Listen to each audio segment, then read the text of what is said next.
નમસ્કાર મિત્રો, મારી યુટ્યુબ ચેનલમાં તમારું સ્વાગત છે। આજે આપણે વાત કરવાના છે ઈડરના સરદાર સાથે બનેલી ઘટના વિશે।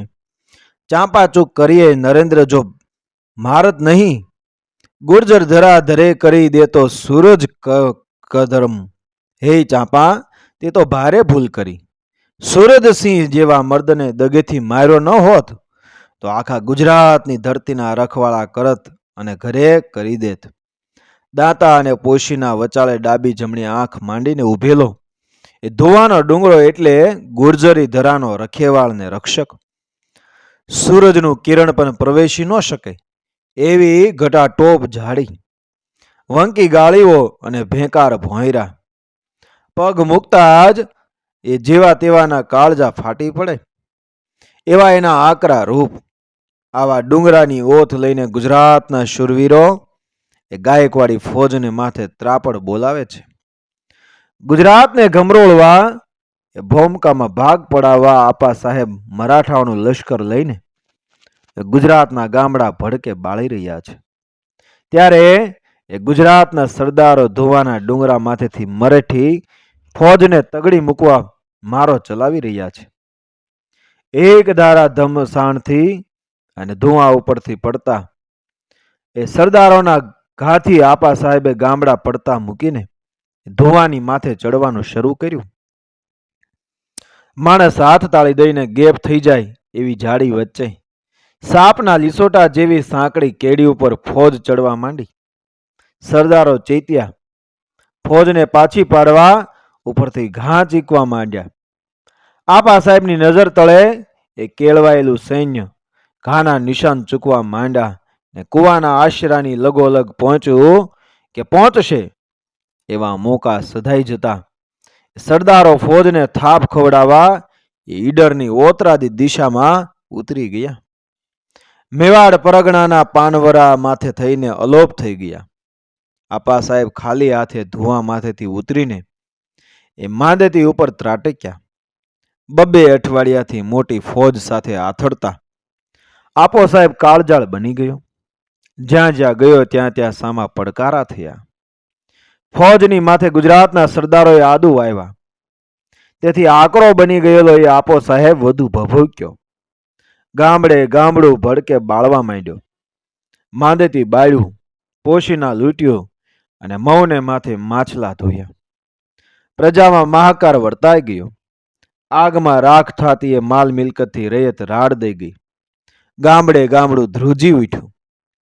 આવી હાક બોલાવતો આપો સાહેબ એ ઈડરના પાદરમાં આવી પૂગ્યો। પાદરમાં પાણીથી હિબકતા રમણસર તળાવની પડખે એ પડાવ નાખ્યો। રમણસરનું રૂપ જોઈને આપા સાહેબની આંખમાં ટાઢક વળી। 5 વીઘા ભોં ઉપર પાણીથી ત્રોત્રો બનેલા તળાવમાં ગુલાબી કમળો ખીલી ઉઠ્યા હતા। જળ કુકડીઓ અને બતકાની એ જોડલીઓ કુદરતના ખોળે કિલોલ કરતી હતી। રાત દીની લડાઈથી ક્રૂર બનેલો આપો સાહેબો કૂણો પડ્યો। એના અંતરમાં કુદરતની કરામતે જાણે જાદુ કર્યું। ઈડરને માથે હલ્લો કરીને ઈડરને બાળી મૂકવાના વિચારો એ વેગળા થયા તો પણ વાણીથી એ આગ દૂર કરી શક્યો નહીં। ઈડરના ઠાકોર શિવસિંહને કેણ મોકલ્યું કે મારા પડાવે તાબડતોબ પહેરેલ લુગડે હાજર થાવ, અને તેમ કરવામાં મોડું કરશો તો ઈડરના મૂળિયા એ ઉખેડી નાખશું। આપા સાહેબની મરાઠી સેનાની ધાકથી ગભરાઈ ગયેલો શિવસિંહ પોતાના 5 કુંવરો સહિત તાબડતોડ આપા સાહેબના તંબુડામાં હાજર થયો। શિવસિંહ આવતાની સાથે જ એ આપા સાહેબે ફરમાન કર્યું, તમારા મુલકમાંથી અડધો મુલક મારે હવાલે કરો, નકર આખું ઈડર એ પરગણું મારી સેના ધમરોળી નાખશે।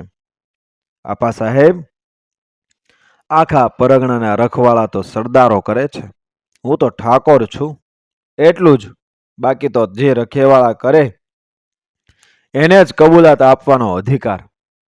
ઠાકોરની આ વાત સાંભળીને એ ભભૂકેલો આપા સાહેબ બોલ્યો, છે એટલે એમ કે સરદારોને પૂછ્યા સિવાય હું કાંઈ કબૂલાત આપી શકું નહીં? તમે સરદારને તેડાવો, આ પડાવમાં જ મારા બોલાવ્યા નહીં આવે. જો સરદારો પડાવમાં નહીં આવે તો તેને પકડીને કેદ કરીશ અને ઈડરને માથે મારું થાણું બેસાડી દઈશ. ધમકીને વશ થયેલા શિવસિંહે તમામ સરદારોને કાગળ લખ્યા કે તમે આપા સાહેબ સાથે વાટાઘાટ કરવા નહીં આવો તો મારો જાન સલામત નથી. ખાસ માણસ સાથે કાગળ પરગણે પહોંચ્યો ને શિવસિંહના સમાચાર મળતા તમામ સરદારો હાજર થયા, પણ એક ન થયો. ચાંદડીનો સુરજસિંહ પંડિતે દસ્તાવેજ લખવો શરૂ કર્યો. દસ્તાવેજમાં શિવસિંહ અને બીજાના તાબાના પરગણાનો અડધો ભાગ એ આપા સાહેબને હવાલે કરવાનો એ રણકો હતો. લાલ આંખ કરીને શિવસિંહને પાસે વહેલું એ મતું મરાયું અને એની પાછળ બાકીના પરગણાના સરદારોએ મતા માર્યા. પણ લેખમાં એવી નોંધ કરાવી કે આ લેખમાં સુરજસિંહ મતું મારશે પછી જ લેખ ખરો ગણાશે, ત્યાં સુધી ખરો ગણાશે નહીં. આ નોંધનો નિવેડો લાવવા આપા સાહેબે હુકમ કર્યો કે સુરજસિંહને હાજર કરો. સુરજસિંહ એમાં હાજર નહીં થાય, કારણ જુમેદારી કોની? આરબ જમાદાર ઊભો થયો ને બોલ્યો, આ જાન મામદની. જાન મામદની જામીનગરી લઈને એ અસવાર ઉપડ્યા ચાંદણી. જાન મામદના સમાચાર મળતા જ સુરજસિંહ 100 સવારો સાથે એ આપા સાહેબના પડાવ ઉપર આવ્યો. કદાવર કાયા ઉપર ખુમારી રમી રહી છે. માસલ પીઠ ઉપર ઢાલ પડી છે. થાંભલી જેવા ખભા ઉપર તલવાર લટકે છે. હાથીની સૂંઢ જેવી ભૂજામાં ભાલું પકડ્યું છે. સુરજસિંહને જોતા જ આપા સાહેબે મીઠો આવકારો આપ્યો અને વાઘની બોળમાં એ બકરા નિમાણા બનીને બેઠા હોય એમ આપા સાહેબના તંબુડામાં બેઠેલા સરદારો ઉપર નજર નાખી અને સુરજસિંહ ડણક્યો, બોલો, શું કામ પડ્યું? કામ ખાસ કાંઈ નહીં. આ દસ્તાવેજમાં મતું મારવાનું છે. શેનો છે દસ્તાવેજ? આ પરગણામાં અડધો ભાગ બધાએ રાજીપે લખી આપ્યો છે. કોણે કોણે લખી આપ્યો છે? સુરજસિંહે સરદારો ઉપર કરડી નજર ઠેરવી પૂછ્યું. શરમના માર્યા ઠાકોર અને સરદારોની આંખો ધરતી ખોતરવા લાગી. પંડિતે જવાબ આપ્યો કે શિવસિંહજીએ ખુદે મતું માર્યું છે અને પછવાડે બધાય સરદારોએ. તમે જ બાકી હતા. પંડિતે કુનેહથી કામ લેવાની કળાને મોકલી મૂકી. હું બાકી જ રહીશ. કારણ મહારાજ પાટના ધણી છે, અમે ઠાઠના ધણી છીએ. અને એ પણ જાણી લ્યો કે આ ગુજરાત છે, મરાઠાવાડ નથી. તમે એકલા મગતરાની જેમ ચોળાઈ જશો સમયાને, સમજ્યા ને? જગ કર્યા વગર મતું મારી દો એટલે કાંઈ ઉજાગરો નહીં. પંડિત, આપો દસ્તાવેજ સુરજસિંહના હાથમાં. હું જોઉં છું કે કેમ મતું મારતા નથી. પંડિતજીએ સુરજસિંહ સામે દસ્તાવેજ ધર્યો ને સુરજસિંહ એ દસ્તાવેજ હાથમાં લઈને ભર્યા. ડાયરા વચ્ચે ચરડ કરતો કાઠી ફાડી નાખ્યો. ડાયરામાં જાણે કે વીજળી ખાબકી એવો સન્નાટો બોલી ગયો ને બીજી પડે એ તંબુડામાંથી ખુમારીથી બહાર નીકળી ગયો. આપા સાહેબના આઠેય અંગમાં એ આગ એ પ્રજ્વળી ઉઠી. સુરજસિંહે કરેલા અપમાન સામે શિવસિંહ અને સરદારોને ધમકાવા માંડ્યો. આપા સાહેબની ધમકીના જવાબમાં એ શિવસિંહે કહ્યું, એમાં અમારો કાંઈ દોષ નથી. અમે તો મતા મારી દીધા હતા. જો તમે સુરજસિંહની તરફેણ ન કરતા હો તો અમારી સાથે ચલો ચાંદણીએ. ઉપરથી બધાએ ચાંદણીયા ઉપર ત્રાટકવાની એ હા પાડી, પણ અંદરથી બધા સુરજસિંહની બહાદુરી ઉપર એ વારી ગયા હતા. ચાંદણીયા ઉપર આપા સાહેબ પહોંચે તે પહેલા એ સુરજસિંહ પોતાના ચુનંદા સાથીઓ લઈને ગાયબ થઈ ગયો હતો.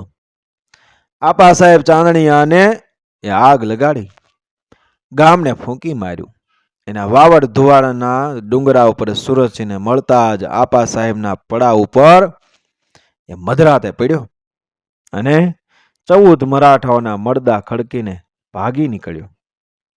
પડેલા મરાઠાઓના 14 ઘોડા પણ એ તાણી ગયો. ચાંદણીએ રહેવું આપા સાહેબને ભય ભરેલું લાગ્યું એટલે એ ફોજને એ સાંભળીએ લઈ ગયો. સાંભળિયાના પાદરમાં મરાઠી ફોજ પડી છે. કાળો જંગાણ કામળો ફોજની માથે ઓઢાડીને રાત ધરતી ઉપર ફરી વળી છે. પૂરી સલામતી માનીને મરાઠાઓ ગાફેલ બન્યા છે. હબસીના મોઢા જેવું અંધારું ભૂમકા ઉપર ઢૂંઢાઈ ગયું છે. માણસને પંડીનો હાથ ન કળાય એવી મેઘલી જામી છે. એવા સમયે એ આરબ ટુકડીનો એક મોવડી ઇમદાદ તાના તાના તાના ગાતો ગાતો એ રોટી પકાવી રહ્યો છે. બરાબર મોકો સાધીને સુરજસિંહે છાવણી ઉપર છાપો માર્યો.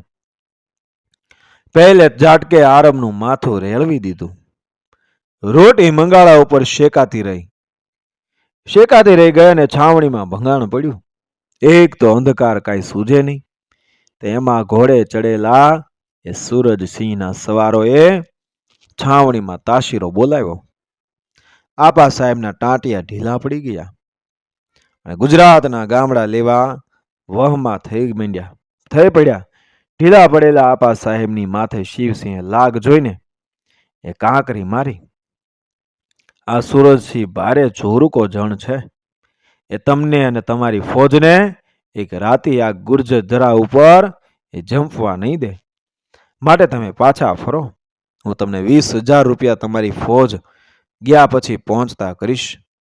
એમ 20,000નો લેખ લખાણો ને આપા સાહેબ હાલી નીકળ્યા. ગુજરાતી ધરા છોડીને ધુવાના ડુંગરમાંથી શિવસિંહે સુરજસિંહને ઈડર તેડાવ્યો અને ઈડરની રાજ વ્યવસ્થા તેના હાથમાં સુપરત કરી.